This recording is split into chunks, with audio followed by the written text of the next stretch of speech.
नमस्कार विद्यार्थी मित्र. आज आपण एका वेगळ्या टॉपिकसह डिस्कस करण्यासाठी आलेलो आहे. टॉपिक आहे माइंडसेट फॉर मेन्स. म्हणजे आपल्याला मेन्स साठी काय माइंडसेट पाहिजे. सर्वप्रथम आपला जो माइंडसेट आपल्याला हवा आहे तो आपल्या एक्झामशी मिळता जुळता करायचा आहे. आपला असेल तर चांगली गोष्ट आहे, नसेल तर तो करायचा. आता माइंडसेट डिस्टॉर्ट झालाय पुढे सांगतो मी. पहिली गोष्ट, तुम्ही आतापर्यंत अज्युम करत आलाय की ज्या पद्धतीने आयोग करतं त्या पद्धतीनेच करेल, आणि मग माझा माइंडसेट असं झालाय मी तेच तेच रिवाइज करेल, तेच तेच चालेल. म्हणजे बा, इथे पीवायक्यूचा सिग्निफिकन्स असतो. युपीसी मध्ये हे आहे, एमपीसी मध्ये पण आहे, दुमत कुठेच नाही. परंतु एमपीसी मध्ये पीवायक्यू ला अशा पद्धतीने डिकोड करण्याचा प्रयत्न केला गेलाय किंवा अशा पद्धतीने सगळे ऑप्शन्स प्रिपेअर करा, ते समथिंग 10,000 प्लस 20,000 प्लस क्वेश्चन एवढे चांगल्या पद्धतीने करा, किंवा वन डे रिव्हिजन बॅचेस अशा पद्धतीने रन करा, किंवा हेच कंटेंट याच्या बाहेर येणारच नाही. तुम्ही दुसरं कोणी काही सांगा, आम्हाला काही घेणं देणं नाही. आणि दुसरं कोणी चांगल्या पद्धतीने घ्यायला गेलं तर त्याला वेड्यात काढायचं. हे याला काय कळतंय, याने केव्हा राज्यसेवा आयोग केलेला आहे, किंवा याला काय कळतंय, असं नसतंय, हेच करा हेच येतंय. तुम्हाला हा ॲटिट्यूड बदलणं गरजेचं सगळ्यात पहिल्यांदा. म्हणजे जे विद्यार्थ्यांनी आता ह्या परीक्षेमध्ये अपयश आलेलं असेल ना, त्यांनी एक गोष्ट शिकायची असेल ना काय आयोगातून, तर आयोग इज अ चेंज, राईट. सगळ्यांना माहिती आहे change is the only constant. So as the आयोग. ठीक आहे. सो म्हणूनच स्टेट सर्व्हिस जो कमिशन आहे आपली एमपीएससी, ते सुद्धा ते स्वतःला बदलण्याचा प्रयत्न करते, अडॉप्ट करण्याचा प्रयत्न करते. मग त्या अनुषंगाने तुमच्यासाठी एक गोष्ट लेसन म्हणून आहे, ती म्हणजे तुम्ही कसं त्यानुसार बदलू शकता. जर आयोगाने ठरवलं ना भाई, आता तुम्हाला रिटर्न एक्झाम मध्ये डिस्क्रिप्टिव्हचे अँगल तुमचं माइंडसेट बनवायचं, तर बनवाय ना. तुम्ही कंबाईनचं माइंडसेट घेऊन, तुम्ही ऑब्जेक्टिव्ह पॅटर्नचं माइंडसेट घेऊन कसं म्हणू शकता की तुम्ही मी क्लिअर करेल म्हणून? नाही, तुम्हाला बदलावं लागेल. उदाहरण सांगतो. माझ्याकडे जे मेंटरशिपचे स्टुडंट्स होते, त्या मेंटरशिपच्या स्टुडंटला मी सर्व स्टुडंट्सला गाईड करताना, जे विद्यार्थी आता ऐकता देईन माझे मेंटरशिपचे स्टुडंट्स आहेत, किंवा मेंटरशिपचे नसले तरी जे विद्यार्थी माझ्याशी चर्चा करत होते प्लॅनिंग बद्दल, ते मला ही गोष्ट मी सांगतोय ना ती नक्की आठवून सांगतील. मी सांगितलं होतं स्टेट बोर्ड करा सायन्ससाठी 8वी 9वी 10वी, आणि शक्य झाल्यास एनसीईआरटीच्या सिलेक्टिव्ह चॅप्टर्स करा जे फ्रिक्वेंटली विचारले जातात, जसं की light, electric current, magnetism etcetera. त्याच्यामध्ये केमिस्ट्री मधले ॲटॉमिक नंबर्स, हे जे पिरियडिक टेबलच्या संदर्भातील असतील, बेसिक कन्सेप्च्युअल गोष्टी ज्या असतील ना त्या करा नक्की. हे मी स्टेट बोर्ड आणि एनसीईआरटी मधून सांगितलं होतं. बट आपल्याला काय आहे ना, सवय झालेली आहे शॉर्टकट मारायची, आणि सवय झालेली आहे की हेच बेस्ट आहे, हे वारंवार म्हणजे सांगितलं जाते, एवढं करा बस, बाकीचं काय गरज नाही, हे करा झालं, हे पुस्तक करा झाले, एकदा संपला विषय, हेच पुस्तक आहे आणि हेच बाप आहे आणि हेच सगळ्या गोष्टी क्लिअर करणार आहे. काय झालं? कोणतं असं पुस्तक होतं मला दाखवून द्या. इव्हन म्हणजे तुम्हाला हद्द सांगतो, भरपूर सारे विषयाचे सब्जेक्ट टीचर्स असे आहेत की ज्यांनी राज्यसेवेची प्रिलियम झाल्यानंतर आपलं स्वतःचं डिस्कशन घेतलं त्या पेपरवरती, आणि त्या पेपरमध्ये काय सांगितलं माहिती, हा प्रश्न बघा आपल्या याच्यातून आलाय, आणि इथे मी तुम्हाला सांगत होतो हे करेक्ट आहे आणि हेच येणार आहे आणि हेच आलं आणि बरोबर आहे, आणि ते उत्तर आयोगाने चुकीच दिले ना. म्हणजे पुस्तकं सुद्धा फ्लॉड आहेत, हे तुम्हाला प्रूव्ह करायचं. आणि मी उदाहरणासह सांगू शकतो, पण ते योग्य नाहीये, आपल्याला त्याच्याशी काही घेणं नाही. पण मला तुमचे कान उघडायचे किंवा तुमचे डोळे उघडायचे यावरून की तुम्ही आता ज्या पद्धतीने अभ्यास करताय तुम्हाला ते चेंज करावं लागेल. म्हणजे ही क्वेरी, मला हा टॉपिक का पिक करावा लागला, ज्या विद्यार्थी आता भेटतात ते मला त्यांचा माइंडसेट समजून घ्या. काय सर, मला आहे ना पीएसआरचा असं टॅक्टिक सांगा की मी 15-20 दिवसात डन करून टाकेल, तो सब्जेक्ट परफेक्ट करून टाकेल, आपल्याला टेन्शन नाही. सर आपण लय अभ्यास करतोय. हो भाई, तू अभ्यास करतोय लय, पण इथं काय तो सब्जेक्ट असा नाही की तुम्ही धन धन धन धन वाचला तुमची रिव्हिजन घेतली कोणीतरी एका दिवसामध्ये, मग तुमचं संपलं झालं. तर इथे तोच तसं नेचरच नाही, इथं थिंकिंग आहे. इथं तुम्हाला क्रिएटिव्ह माइंड पाहिजे, इथं तुम्हाला थॉट प्रोसेस डेव्हलप करायची, आर्ग्युमेंट्स डेव्हलप करायचे, त्याच्याबद्दल एक लॉंग थिंकिंग पाहिजे, त्याला स्पेस द्यावा लागतो, त्याचा टाइम द्यावा लागतो. मग तुम्हाला काय पाहिजे, तुम्ही हे सुद्धा ऍक्सेप्ट करायला तयार नाही की भाई पीएसआरचा पी सुद्धा आपल्याला आतापर्यंत बघितलं नाही, तर एस मधल्या सिलेबस बघितलं नाही, की ना पीवायक्यू बघितलेले ना, आपल्याजवळ तो इंटेलिजन्स आहे ना, आपल्याला ते रिलेशन्स माहिती कोणते. सो पीएसआर मधलं काहीच माहित नाही, आणि आपली अपेक्षा आहे त्या पीएसआर मध्ये 300 मार्क पाडून द्याल का सर? 300 पडतील का? माझं मी काय बघितलं नाही सिलेबस अजून, पण ह्यावेळेस राज्यसेवा प्रिला होते, सो मेन्सला मला 300 प्लस मार्क्स पाडून देताल का? डायरेक्ट सांगतो मी नाही नाही आपल्याकडे क्लास लावू नका पण पडणार नाही. कारण सांगतो हा पडणारच नाही असं नाही म्हणता येणार की एखाद्याचं लक लागून गेलं किंवा एखाद्याने डॅम लेवलला अभ्यास केला पुढचे 4 महिने तर PSR ला पडतीलच, पण त्याला GS पण मॅनेज करायचं आहे ना, तुम्हाला समजून घ्यावं लागेल. मग तुम्ही काय करू शकता, तुम्ही एवढं सिक्युअर करू शकता ना की तुम्ही मेरिट क्लोज करताल, मेरिटमध्ये येताल, तुम्ही एवढ्या मिनिमम लेवलला प्रिपेअर करून ठेवताल की ऍटलीस्ट इंटरव्ह्यूचा कॉल येईल तुम्हाला. कारण तुमची परिस्थिती ही की जर तुम्ही मेन्सच घेतलेलीच नव्हती हातात तर मग कसं एक्सपेक्ट करू शकता तुम्ही महाराष्ट्रात रँक 1 येणार आहे म्हणून. ठीक आहे. सो मी खोटे सत्य कधी दाखवत नाही, खोटे चित्र कधी दाखवत नाही. सो मी मुद्दा हा होता आपला की माइंडसेट डेव्हलप करायचा. सो तुम्हाला थोडासा जो मार्केटमधला माइंडसेट ना तो बाहेर ठेवावा लागेल. दुसरी गोष्ट, इथे विद्यार्थी पैशांच्या बाबतीत फार पॉझिटिव्ह झाले आणि त्याला मी विद्यार्थ्यांना ब्लेम करत नाही, त्याला आम्ही दोषी आहेत. त्याला कारण काय ना, जेव्हा आम्ही तुमच्याकडून ती फी कलेक्ट केली ना, आणि आम्ही म्हणतो म्हणजे याचा अर्थ entire fraternity of the academies, right, सगळे टीचर्स, अकॅडमीज एटसेट्रा, कोणी असतील, इंडिपेंडेंट असतील, मोठे क्लासवाले, छोटे क्लास, सगळे, जेव्हा तुम्ही आम्ही तुमच्याकडून फी कलेक्ट केली ना, तेव्हा सगळ्यांनी त्या फीला जस्टिस दिला नाही. 10% ऑलवेज देअर एक्सेप्शन. 90% लोकांनी ना त्या फीला जस्टिसच देऊ शकले नाही, आणि त्यामुळे ना विद्यार्थ्यांमध्ये ती फी त्या टीचर्सला मोकळ्या मनाने देण्याची ना ती धाडसच नाही भाई, असं वाटतंय. आणि ती बोलण्यातून जाणवतं ना विद्यार्थ्यांच्या, सर मी फी देतो परंतु मला असं वाटतंय की सर मला बघायचंय की म्हणजे माझी फी वाहत नाही जाणार ना सर, तुम्ही हे तर कव्हर करून घेणार. हा झाला पहिला मुद्दा. दुसरा मुद्दा की तुम्ही जसे आम्हाला प्रश्न विचारताय ना की हे होईल की नाही, असे बड्या क्लासेस वाल्यांना का नाही विचारत प्रश्न की सर तुमच्याकडे फॅकल्टीज कोण आहे. आणि हा पण मुद्दा मी डिस्कशनला घेणार आहे एक दिवस नक्कीच, की आपल्याकडे कोण आहे असं एक्सपर्ट गायडन्स करणार आम्हाला की ज्याच्या बेसिसवर तुम्ही एवढी फी चार्ज करताय आम्हाला आणि त्याच्यानंतर मात्र भेटतंय काहीच नाही. त्याच्यानंतर मात्र मेन्स रेडी होत नाही आम्ही. तुमच्याकडे जे फॅकल्टी ते फॅकल्टीज कंबाईनचे आहेत, तुमचा क्लास कंबाईन ओरिएंटेड आहे, तुमचा क्लास कुठेतरी स्कॉलरशिप्स ओरिएंटेड आहे, त्याच्यामुळे कुठेतरी अकाउंटेबिलिटी नाही. तुम्हाला येणं असेल तर घ्या, नाही तर नका घेऊ, घेणं देणं नाही. जस्ट बिकॉज मार्केटमध्ये नाव आहे त्याचं फाय. सो तुमची विद्यार्थ्यांची अकाउंटेबिलिटी असली पाहिजे. आणि मी फील करतो अकाउंटेबिलिटी, मला विचारा बिंदास की येस सर तुम्ही बोलले होते हे करायला पाहिजे होतं, नो प्रॉब्लेम. त्या अकाउंटेबिलिटी बद्दल काहीच आयडिया म्हणजे काहीच प्रॉब्लेम नाही. बट हीच अकाउंटेबिलिटी तुम्ही इतर ठिकाणी आहे का, इतर ठिकाणी ब्लाइंडली जाताय का. कोणीतरी काहीतरी एक रंजक गोष्ट एवढंच करा आपलं डन होईल, आपल्यातूनच येणार, एवढंच करायची गरज आहे, तुम्हाला याच्या पलीकडे गरज नाहीये. हा जिथं टॉपिक आहे ना, जसं मी सांगत होतो आफ्रिकेबद्दल एवढंच करायची गरज आहे, तेवढं आहे, तेवढंच आहे, त्याच्यापेक्षा जास्त नाही.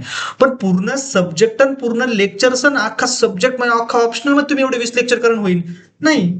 आपलं लेक्चर करणं ऑटोमॅटिक होईल नाही, तुम्हाला तुमचे एफर्ट्स पण पुट ऑन करावे लागतील तर ते होईल.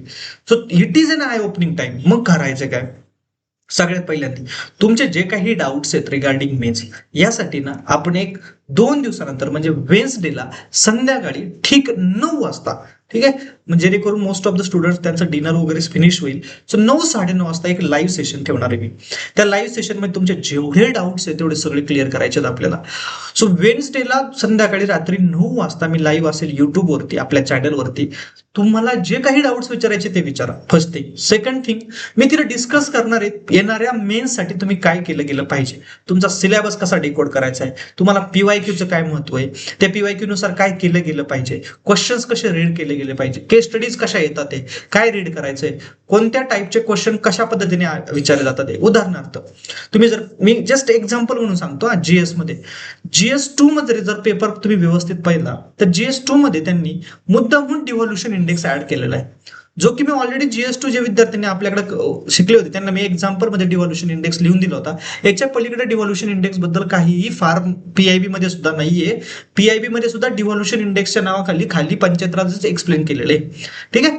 सो त्यावरती प्रश्न विचारला. मग आपण जर GS2 चा पेपर केअरफुली अनालाइज केला की पहिल्या सिलेबसच्या टॉपिकवर किती प्रश्न आलेत, कोर पॉलिटी लक्ष्मीकांत मधून किती प्रश्न आलेत, पॉलिटिक्स मधून किती प्रश्न आलेत राजकारणावरती, कॉन्स्टिट्युशनल नॉन कॉन्स्टिट्युशनल बॉडीज म्हणतो त्याच्यावरती किती प्रश्न आलेत, ह्यावेळेस कोणत्या बॉडीज विचारल्या गेल्यात, कोणत्या बॉडीज न्यूज मध्ये आहेत, त्या अनुषंगाने कोणत्या बॉडीज विचारल्या जातील, त्याचं प्रिडिक्शन कसं काढणं, त्याच्यानुसार प्रिपरेशनचे टॉपिक्स कसे तयार करणं, त्या टॉपिक्स मधून नोट्स कशा काढणं, या सगळ्या गोष्टींची चर्चा करणार आहे. एंटायर सिलेबस डिकोड करणार आहे, एंटायर PYQ डिटेल करणार आहे. नाही झालं एका लेक्चर म्हणजे 2 लेक्चर घेऊ, हरकत नाही. ज्याला इंटरेस्ट येतो बसेल, ज्याला नाही तर तो भेटेल पुढच्या मेन्सला. मला सांगण्याचं उद्दिष्ट काय आहे की काय केलं पाहिजे याची क्लॅरिटी सांगणार कोण नाहीये. सगळेजण हे सांगतात, म्हणजे इव्हन म्हणजे ट्रस्ट मी, आज मी दिवसभरात एवढे सारे व्हिडिओज बघितले स्ट्रॅटेजीचे, भरपूर सारे टीचर्सचे बघितले, भरपूर सारे अकॅडमिकचे बघितले. प्रत्येक जण ना क्लास मधला तो कोर्स सेल करायला बसलेला आहे.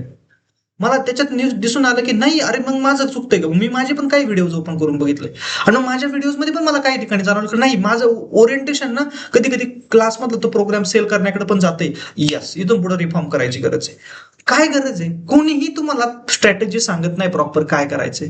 प्रत्येक जण येतोय, प्रत्येक जण आपल्या क्लासच्या, obvious there are exceptions always there, काही चांगली लोक आहेत ज्याच्यामुळे ही सिस्टीम टिकून येईल, ऍक्च्युअली रिझल्ट येतात ते, सो थँक्स टू देम.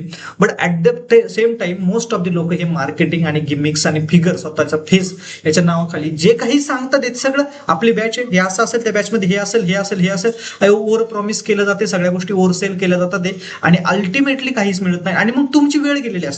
तुम्ही जर 2 महिन्यानंतर म्हणले की सर नाही ते व्यवस्थित मिळालं नाही सर तुमच्याकडे यायचं, मी तरी काय करणार आहे, मी तरी कुठपर्यंत रिपेअर डॅमेज करणार आहे.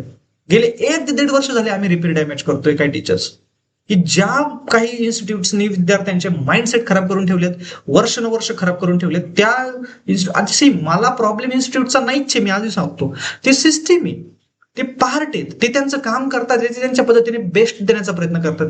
प्रॉब्लेम हा आहे, तुम्हाला एक्सपेक्टेशन जास्त झालेले आहे तुमच्या, हे तुम्हाला असं वाटतं क्लासमध्ये गेल्यानंतर, हे गेल्यानंतर डन भाई आपलं काही कामच नाही, ती येणार, ते शिकवणार आणि झालं माझं काम, मी पद्धतीने आता पास होणार.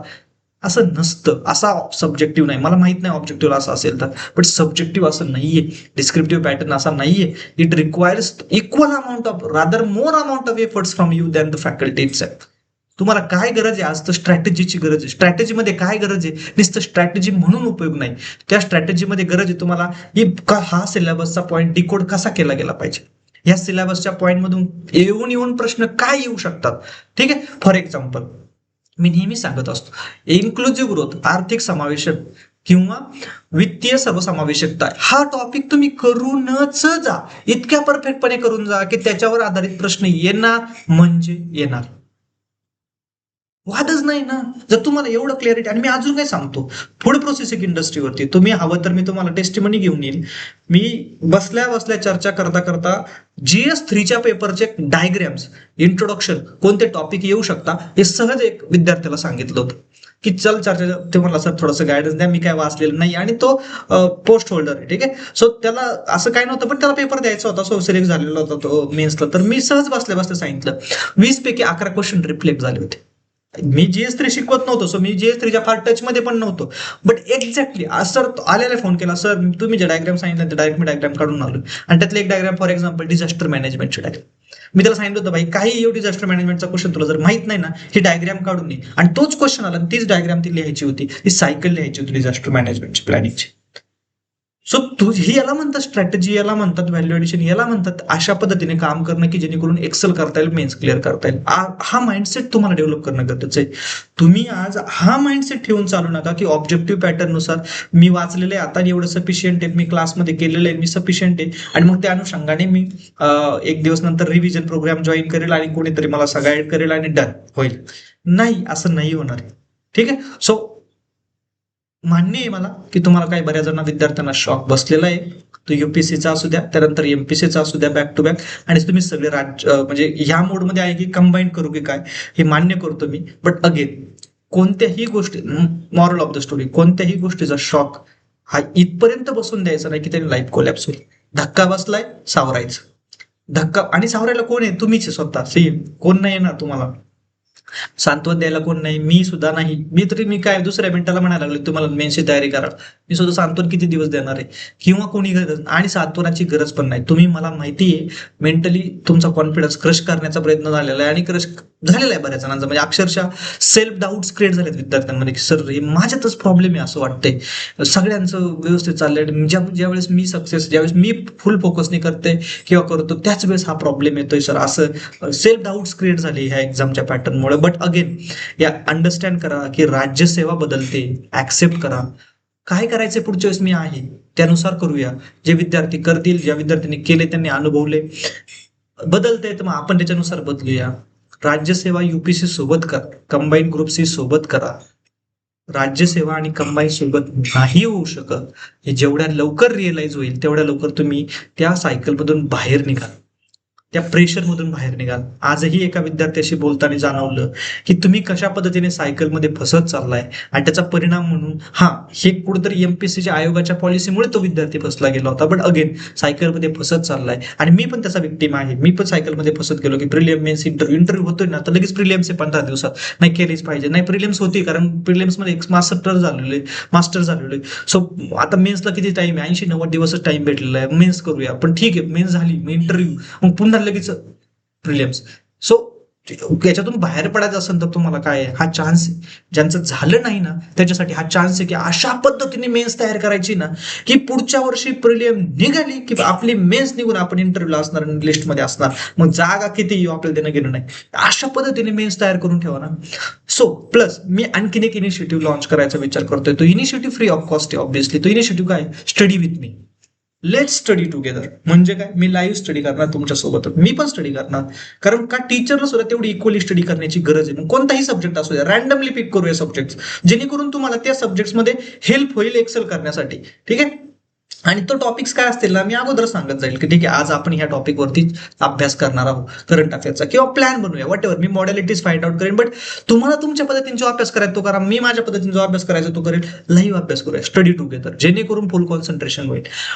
आणि मी हे मेथड अप्लाय करून बघितली आणि इट हॅज ऍक्च्युअली वर्क. ठीक आहे, आपण वर्क करूया. ज्यांनी नाही वर्क होणार त्यांच्यासाठी नाही, नो प्रॉब्लेम. एक टाइम फिक्स करायचा आणि लाईव्ह डिस्कशन करायचं, लाईव्ह स्टडी करायचा. की तुम्ही माझ्या समोर लाईव्ह करा, मी माझ्या पद्धतीने लाईव्ह करतोय, मी कशा नोट्स काढतोय ऑब्झर्व करा, तुम्ही काय वाचताय, कॉन्सन्ट्रेशन करा, फुल कॉन्सन्ट्रेशन करा.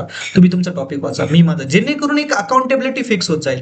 फॉर एक्झाम्पल मला समजेल ना की आज सपोज 20 विद्यार्थी होते, उद्या 2च विद्यार्थी होते, हे 18 गायब पुढे झाले, याचा अर्थ 18 सिरियस नाहीयेत. पण जे 2 आहेत आठवडाभर करतात याचा अर्थ सिरियस आहे. मला पण समजतं की यांना टाइम देणं गरजेचं आहे. त्यांच्यासाठी मी एफर्ट्स घेणे एक्स्ट्रा. काय नोट्स पाहिजे, तुम्हाला काय पाहिजे, कुठे प्रॉब्लेम येतोय, काय कुठली मदत पाहिजे, त्या विद्यार्थ्यांवरती मला फोकस करता येईल. First thing. सेकंड थिंग, तुम्हाला पण समजेल तुम्ही सिरियस आहे की नाही.